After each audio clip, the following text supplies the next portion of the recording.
mensaje, una noticia que hablaba de Merkel. Bueno, hablaba de Merkel. No sé si lo habéis leído, pero pues ella comentaba que veía importante en este momento pues que Europa volviese a tomar conciencia de su identidad, de las raíces suyas, y a volver a leer la Biblia, decía, ¿no? Y yo pensaba que hoy podíamos hablar, bueno, quería proponeros hablar del Evangelio, ¿no? Y entonces, si nosotros pensamos el Evangelio, la Biblia, es el libro, bueno, pues es el libro más publicado, más vendido y más leído a lo largo de los siglos. Es un libro, pues el más leído. Quizá es el libro que más influencia ha tenido en la forma de pensar, por supuesto en Occidente, ¿no? Pero quizá el libro de mayor influencia en la cultura occidental, ¿no? Y no solo influencia, sino que además es el que lo ha conformado, ¿no? O sea, de alguna manera toda la mentalidad de Occidente está conformada por lo que se ha leído, por lo que hemos leído, por lo que está contenido en la Biblia y en concreto en el Evangelio. Yo me acuerdo un amigo que me decía que el Evangelio era como las páginas amarillas, ¿no? Que es el libro donde siempre tienes una respuesta, ¿no? Una respuesta humana, y para cualquier problema del hombre. O sea, tú buscas ahí y siempre hay una frase que te da luz para eso en lo que tú estás, ¿no? Quizá es el libro que más ha humanizado a la sociedad, o sea, porque enseña al hombre unas verdades que hacen muy humano al hombre y humana a la sociedad. Porque habla del perdón, habla de los desfavorecidos, habla de justicia, habla de trabajo, O sea, tiene una carga humanizadora brutal, ¿no? Quizá es el libro con mejores consejos y con fórmulas, más sabias, ¿no? O sea, la sabiduría que se contiene en el Evangelio es admitida por todo el mundo, ¿no? Bien, cuando hablamos de esto, aquí yo diría que esto es un evangelio, ¿no? O como ponía en el cartel, sí, es tan difícil. Eso, podríamos decir que eso es un evangelio, ¿no? Que quizá no hace falta subrayar tanto el error, pero sí la H, ¿no? Es como una visión muy humanizada de lo que es el evangelio. Claro, cuando nosotros queremos quitar la H, tal y como entendemos los cristianos, si quitamos la H, el evangelio para nosotros es otra cosa. O sea, todo esto que hemos dicho es muy bonito y es verdad, ¿no? Pero es evangelio, es evangelio, ¿no? Como diríamos siguiendo la semana pasada. Es un evangelio. Pero el evangelio es otra realidad. Para nosotros es un libro que es muy especial. Y entiendo que para acercarse al evangelio es importante una cosa que decía Max Weber, hablando de un filósofo de este siglo pasado, del 20, y él decía, el ser humano recibe, él era judío, el ser humano recibe, punto, no un contenido, sino una presencia como fuerza. Nosotros cuando hablamos de evangelio, hablamos de una presencia. Una presencia. De la misma manera, la tos. De la misma una presencia con fuerza. Vosotros fijaros que cuando nosotros los cristianos afirmamos de la Eucaristía, decimos ese pan, ¿no? El pan y el pan y el vino, ¿no? El pan y el vino, no solo es pan y vino, sino que nosotros creemos que se da ahí la presencia de alguien que vive ahí. De una manera no exacta, pero similar, nosotros entendemos que en el Evangelio no se nos da un contenido, no se nos da un contenido, unas respuestas, unos consejos, unas fórmulas sabias, que sí, pero mucho más allá de un contenido se nos da la presencia de alguien, la presencia de alguien. En el Evangelio está la vida viva de una persona, pero tampoco como puede estar en la novela de Hernán Cortés, sino que no es un recuerdo, sino que es la presencia viva de la persona que habla, de la persona de la que me hablan, ¿no? Fijaros que bajo el pan nosotros sabemos que está la presencia del cuerpo de la persona de Cristo. Pues bajo miles de letras se me descubre la presencia de un Dios que está vivo. Y yo me tropezaré, primero me tropiezo con las letras y después me tropiezo con el presente, con el Dios presente que está ahí. Cuando nosotros nos acercamos, no solo presencia, sino que debemos acercarnos con las manos atrás. Con las manos atrás. Con las manos atrás, cuando te coge la policía, lo primero que haces es o levanta las manos o te las pone atrás y te las esposa, ¿no? Para que tú no hagas nada, ¿no? Para que no uses tus capacidades, ¿no? Para que estés de un modo, o sea, que no intervengas, ¿no? Cuando nosotros nos acercamos al Evangelio, entendemos que está la presencia viva de alguien y la manera de acercarme es con las manos atrás. Es decir, debo advertir, esto no es fácil, no nos resulta fácil, pero debo advertir que siempre lo que ahí voy a encontrar es algo insólito o, por así decirlo, descabellado, algo escandaloso.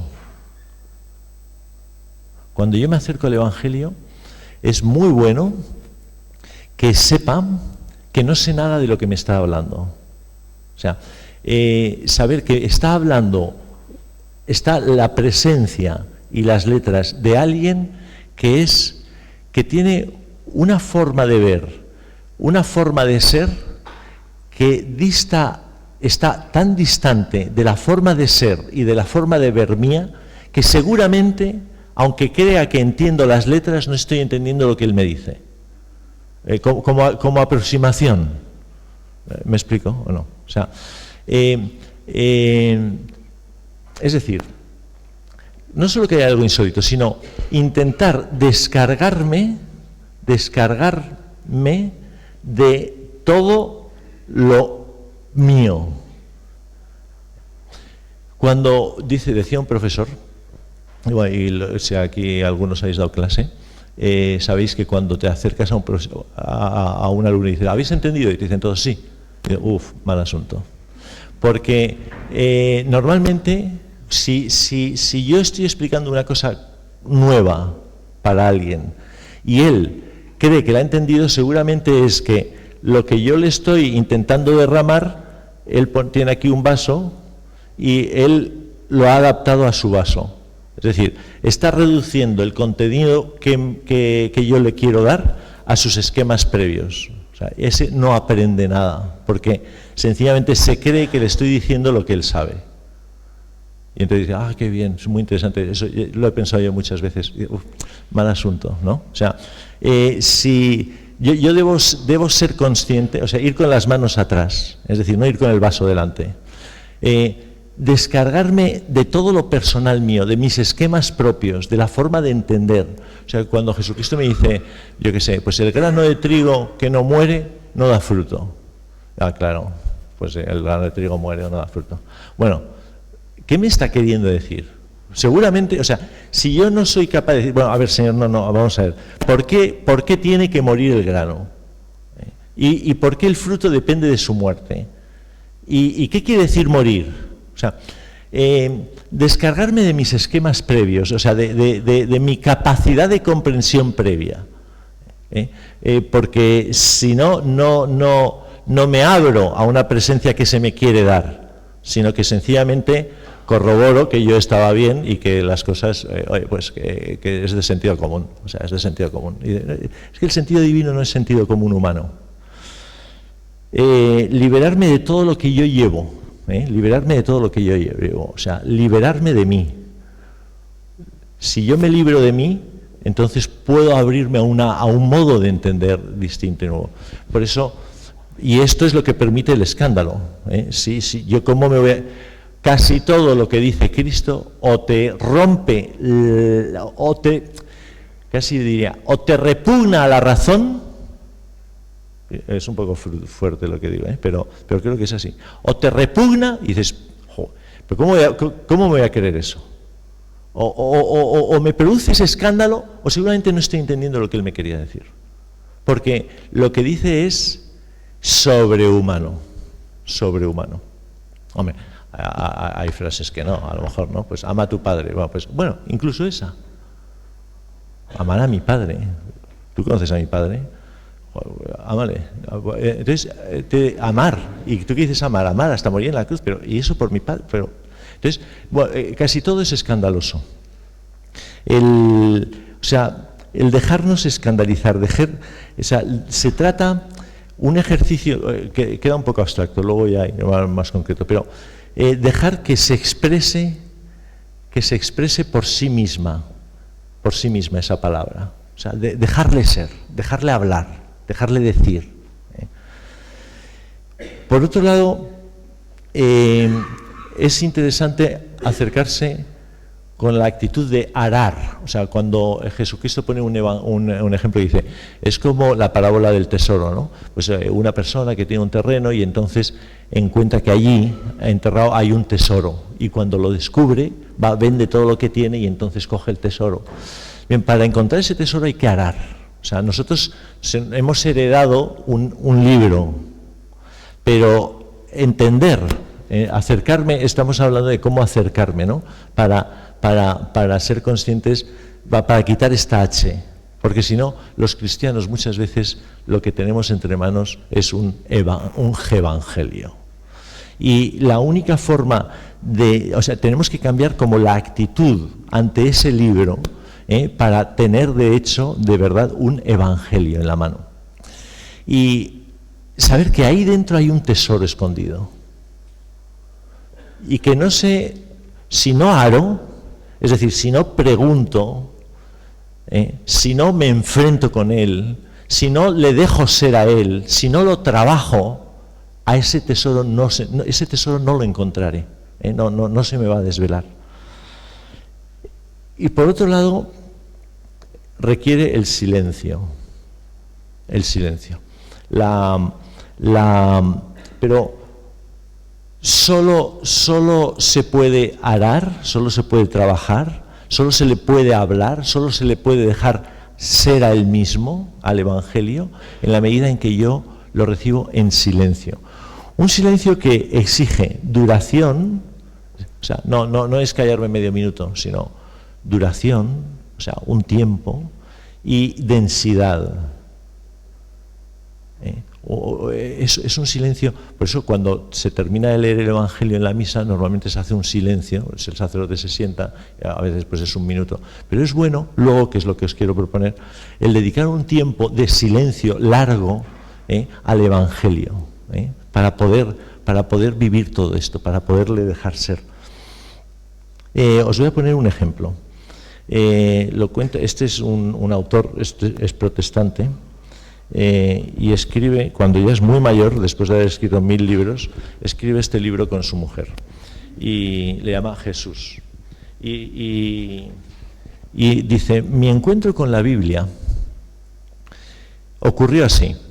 Los estudiantes de teología estábamos de ejercicios. El silencio era perceptivo en la casa ubicada en medio de un extenso bosque caducifolio. Hojas caducas, supongo, ¿no? Caducifolio. Un radiante sol de otoño. Las charlas eran tan enojosamente malas que me las saltaba. Y me propuse leer, fijaros, me propuse leer durante 2 días y medio solo medio capítulo del Nuevo Testamento. 2 días y medio. Las charlas son tan malas que se va el tío al jardín, a los caducifolios estos. Y solo medio capítulo. En concreto, la mitad de Gálatas 3. Sobre cada frase reflexionaba durante horas, hasta que lo aparentemente obvio y asimilable, sin problemas, se tornaba áspero y agrietado, y se abría, hasta que afloraban miles de preguntas. Intentaba comprender y describir la sencilla lógica y el dramatismo interno del texto. Con él me levantaba y con él me acostaba. Me acompañaba durante todo el día en mis paseos por el soleado bosque. Esa era la llave, y así he seguido haciéndolo, sin falta desde entonces. Siempre he procurado exponerme al texto, dejarme leer por él, hacer hablar a sus propias reglas. He intentado escuchar el texto mismo, me he esforzado por no sofocarlo con sistemas de reglas aportados por mí y que no podían sino serle ajenos. En la medida de mis fuerzas he mantenido alejado de él todo filtro filosófico, todo patrón psicológico, toda hipótesis sociológica o teórico-religiosa. Estos pulidos sistemas de reglas no revelan nada sobre el texto, pero delatan sobre todo la perplejidad de los intérpretes. Es verdad que muchas veces nosotros, en vez de acercarnos así, nos acercamos como juzgando. ¿Pero por qué dice eso?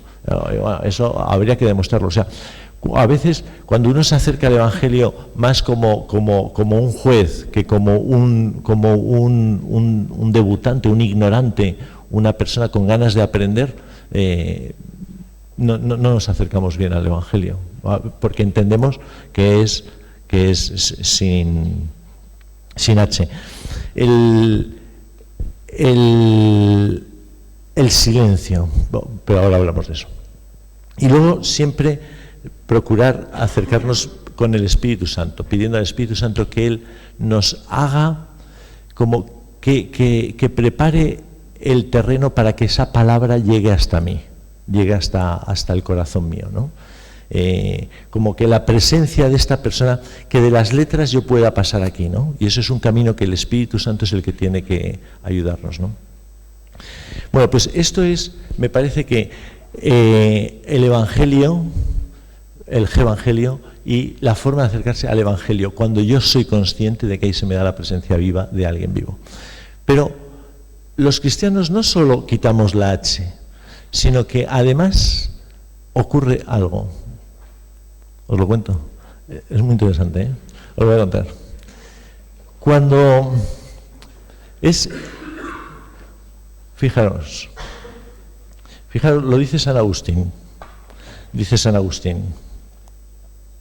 O sea, lo que voy a hablar es, cuando la Iglesia cada día lee un evangelio, ese evangelio no lo lee la Iglesia o el cura que está ahí, sino, dice San Agustín, el evangelio es la boca de Cristo, está sentado en el cielo, pero no deja de hablar en la tierra.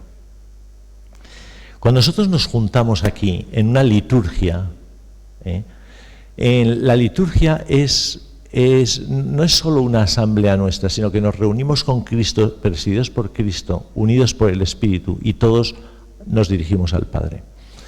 En la liturgia la preside Cristo, y a través de la boca de la Iglesia, Cristo habla al mundo hoy.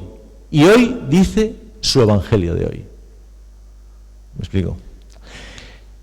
El evangelio es la boca de Cristo. Está sentado en el cielo, pero no deja de hablar en la tierra. Dice San Agustín también, en la Iglesia la palabra de Cristo no recibe menos veneración que su cuerpo. Por eso en la misa hay dos altares, que está el altar donde viene el cuerpo de Cristo y el altar, el ambón, donde viene la Cristo hecha palabra. Viene Cristo hecho carne y Cristo hecha palabra. Y en esa palabra proclamada, no la lee, la proclama, esa palabra proclamada está proclamada por la boca de la Iglesia, que es su cuerpo, quien habla es Cristo. Dios, Cristo, quiere decir hoy al mundo lo que dice en el Evangelio proclamado por su boca, que es la Iglesia hoy. Claro, eso dice un pontificar un libro, dice, se lee el Evangelio en el cual Cristo habla con su misma boca para actualizar el Evangelio en su Iglesia, como si hablara al pueblo Cristo mismo en persona. Fijaros que quitar la H, o sea, todo el mundo, cualquier persona que se acerque y oiga el Evangelio, tengo un amigo ateo que me dice, yo suelo ir muchos días a las 8 de la mañana, antes de ir a trabajar, voy a una iglesia. Y me quedo en el último banco. Y a diario, Y dice, me decía, son muy interesantes las cosas que se leen allí, Para él, se acerca y son cosas muy interesantes. Pero para mí, que sé que el Espíritu Santo existe y actúa, no es que sea interesante, es que me está hablando Cristo hoy y diciéndome un mensaje, unas palabras, me está dando vida. Por eso, como dice un teólogo, de una palabra que se dijo, se pasa a una palabra que se dice. No se dijo el Evangelio, se dice hoy, lo dice Cristo hoy. De una palabra que salvó, se pasa a una palabra que salva. De una palabra que interpeló, se pasa a una palabra que interpela en un hoy y aquí. O sea, por eso los cristianos no somos una religión del libro, o sea, no somos la religión del Evangelio, del libro, porque es que el Evangelio es vida, es vida, es Cristo vivo que sigue hablando. Bueno, podríamos decir 100.000 cosas. No es simple repetir. Cada vez veo menos. Dice, no es simple repetición histórica de la palabra del pasado, ni recuerdo de hechos sin conexión con el presente. Es realidad presente y operante. No solo esto, o sea, no solo es que Cristo lo diga hoy, sino que es presente y operante. Hay un momento en la liturgia, epíclesis es una palabra, hubo una vez que hablamos de kenosis, ¿no? Que era un poco rara, pero luego hay una palabra que es epíclesis. Epíclesis es la acción del Cristo pide al Padre que envíe al Espíritu para que obre.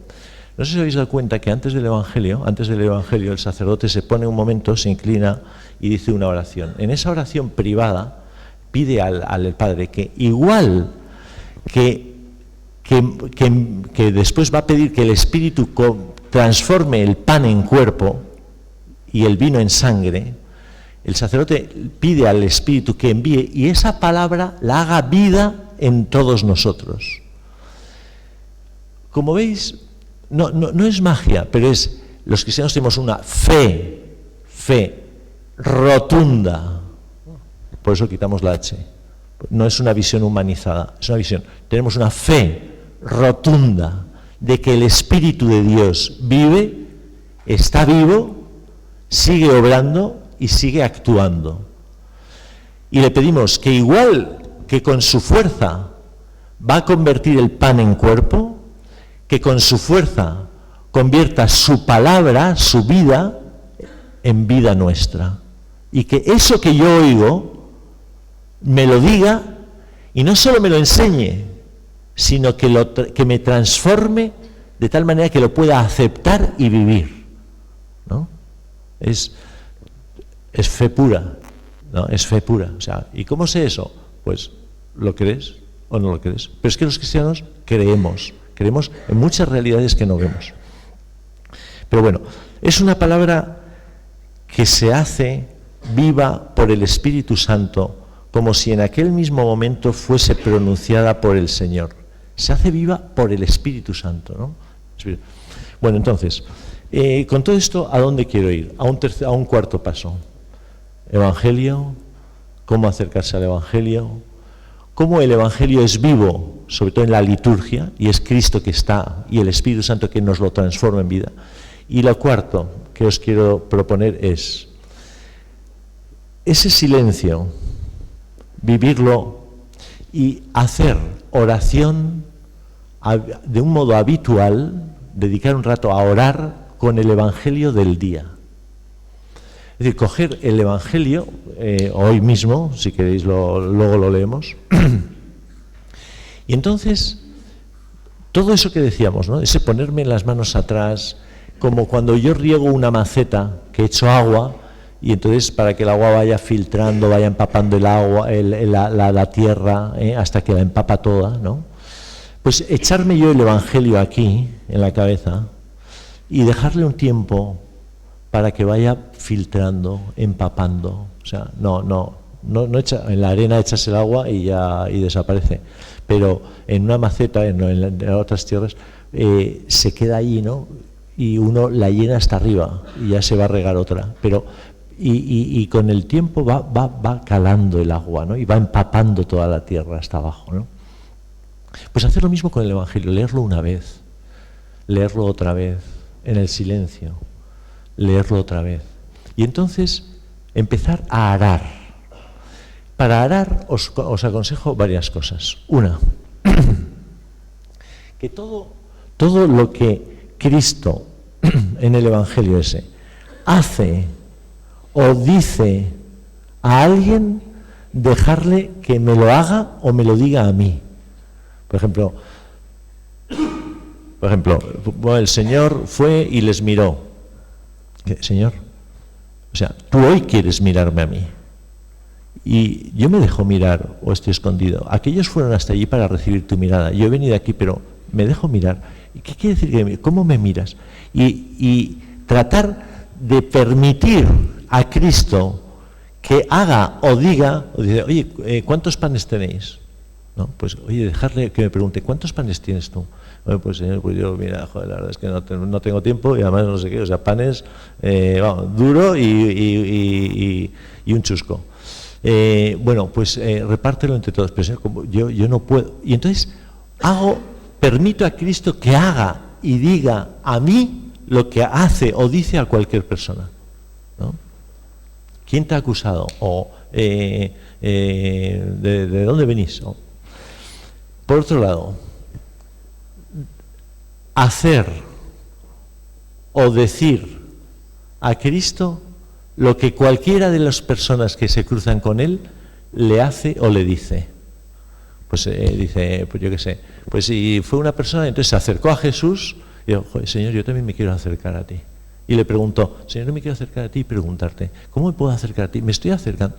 ¿Me explico? O le dio de beber. Y dijo, joder, Señor, ¿cómo me gustaría darte de beber? O sea, vivir, y tratar de hacer en un sentido espiritual, pero real, hacer y decir a Cristo lo que hacen y dicen las personas del Evangelio. ¿Me explico? Otra cosa que ayuda a arar, fijarse en los accidentes o en todo lo accidental. Dice, bueno, era de noche y entonces les dijo, Señor, ¿y por qué dices esto de noche y no de día? O a la hora de la siesta, o no. O se levantó y no podías haber dicho esto sentado. ¿Por qué te quieres levantar? ¿No? todos los accidentes que hay, porque a través de todos ellos habla Cristo. O sea, es una presencia viva de alguien que se me manifiesta. O sea, la presencia de esta persona viva me habla con todo. Me habla con la ropa, me habla con el gesto, me habla con el tono de voz, y gritó, o repitió, o fue por delante de los apóstoles andando. Sí, ¿por qué vas por delante y no con ellos? O sea, porque siempre está diciendo él algo con cada uno de los hechos accidentales, ¿no?, que acompañan al relato. ¿Sí? Y luego, cuarto, yo creo que es interesante el preguntarle siempre. A mí me ayuda muchísimo. Bueno, yo os he de decir que a mí me pasó algo parecido a lo de Klaus, lo del teólogo. Yo disfruté, empecé a conocer más y disfrutar de Cristo cuando empecé, pero me cogía del Evangelio, pero 2 líneas, y me pasaba media hora y con 2 líneas y le daba vueltas y lo leía otra vez y tal, y con el Evangelio del día. Y te das cuenta, bueno, que empiezas a conocer realmente a la persona. Pero en este punto es muy importante intentar entrar en su corazón. Es decir, Señor, ¿por qué les querías decir esto? O sea, ¿qué te preocupaba a ti como para llamar la atención sobre esto? Porque podías haber hablado de muchas cosas, pero hablaste de esto, a estas personas. ¿Por qué? O sea, ¿qué buscabas? ¿Qué te preocupaba? ¿Qué querías decirles? ¿No? Me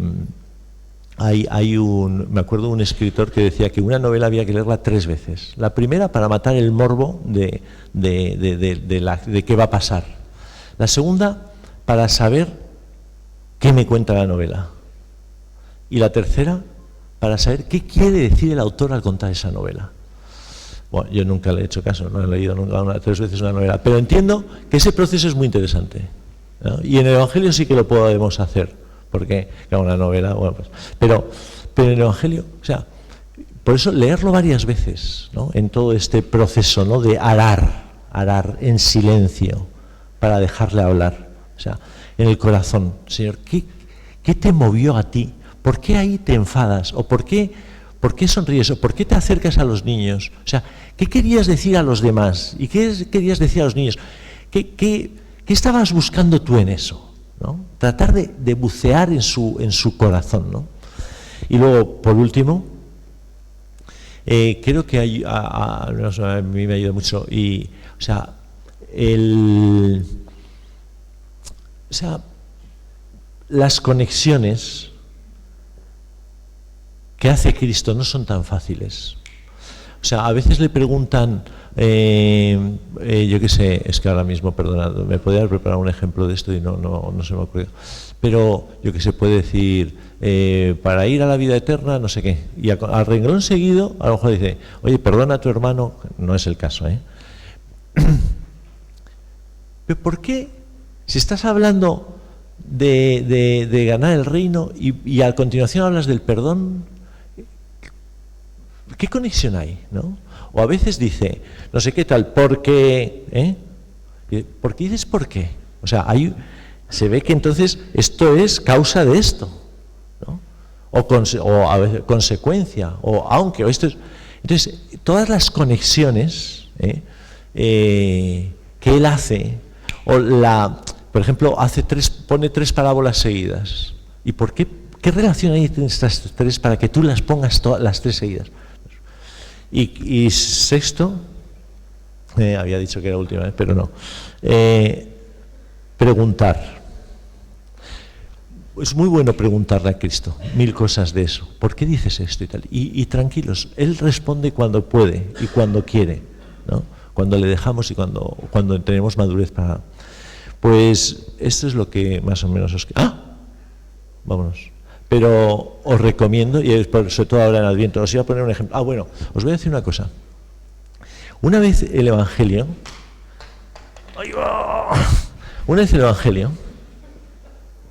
ayuda mucho coger el aleluya, el texto del aleluya, Y el aleluya te da una clave desde la cual leer ese evangelio. Por ejemplo, ahora estamos en Adviento, ¿no? Por ejemplo, y acabo con esto, ¿eh? Coge el evangelio de hoy. Y... ¿Qué has dicho? El evangelio de hoy. Un sábado entró Jesús en la sinagoga y se puso a enseñar. Señor, ¿te puedes enseñar? Yo quiero que me enseñes. Había un hombre que tenía la mano derecha paralizada. Los escribas y los fariseos estaban al acecho para ver si curaba en sábado. Y entonces los amigos estos le meten un amigo por el tejado y tal para que le cure. Le cura la parálisis. Dice, no, si nosotros queríamos... no, le cura los pecados. Dice, los pecados. Pero nosotros queríamos que curase su parálisis. No, pues si puedo hacer una cosa, puedo hacer la otra. Venga, le coge tu camilla y levántate y anda. Y entonces coge el tío la camilla con la que le habían traído y se va, ¿no? Bueno, se puede hablar con el Señor con esto y disfrutar una barbaridad. Pero entonces dice el aleluya. Mis ovejas escuchan mi voz, dice el Señor, y yo las conozco y ellas me siguen. Entonces, entender cómo la Iglesia me propone que ese evangelio lo medite y lo rece, ahora que estoy en Adviento, en preparación de Cristo, precisamente desde ese hecho, ¿no? O sea, el perdón de los pecados, la sanación, Él es mi Salvador. Y entonces me dice, mis ovejas escuchan mi voz, ese escuchó y por eso fue perdonado. Y uno, pero bueno, es la hora. Pero bueno, os recomiendo que ahora en Adviento, que todos los días dediquemos un rato tranquilo, largo, en silencio, a arar el Evangelio de ese día, sabiendo que eso me lo dice Cristo hoy a mí. Y entonces esa palabra es viva y es operante y es transformadora. Y decimos, los cristianos vivimos de la palabra y de la Eucaristía, de la palabra y de la Eucaristía, de la palabra viva y de la Eucaristía, que es vida, ¿no? Pues si queréis, sin más, empezamos la hora santa, ¿os parece?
Sino servir. Deseo tomar mi cruz de cada día.